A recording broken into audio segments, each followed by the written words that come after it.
Hello and welcome to this video, the piece de resistance of Ayni secrets, the Christmas puddings. I hope you're excited.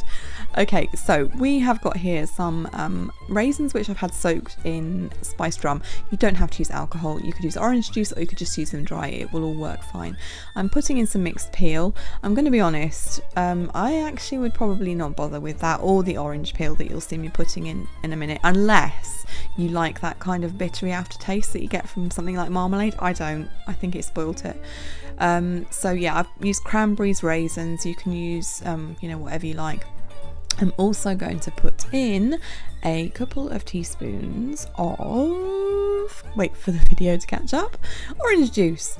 Just a couple of teaspoons squeezed straight from the orange. Now I would say if you're going to use the peel, please try and use an organic orange, because the non-organic oranges, all of those nasty chemicals, they're there in the peel. So here we go with the spices. I'm not going to give you exact measurements, it's personal taste. We've got cloves, we've got ginger, we've got cinnamon and some allspice.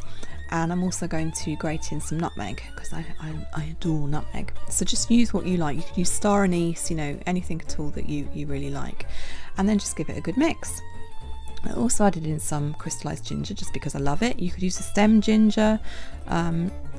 Basically just use whatever you like. Figs, apricots, chopped up dates, anything, honestly. Just use what you got. These are freeze-dried apples. This is from a mix from the supermarket, and they've actually also got blueberries in, and I took those out because I didn't want them in there. But the freeze-dried apples add another texture and also, just a nice little bit of flavour. You can get those on Amazon as well, the freeze-dried apples just in a bag on their own. Just give it a really good mix in. And I also added in a teaspoon of cacao powder. I was kind of hoping that would get rid of some of the stickiness, the oozy stickiness, but it didn't work so well. But it's a bit of extra chocolate, so what the heck. Now then, here's the chocolate. I used the standard recipe that we've been using, the 30-gram one, but I added an extra 10 grams of cacao butter because I wanted the chocolate to stay nice and runny, and you'll see why in a minute. So just give that a really good mix in until everything's covered in the chocolate.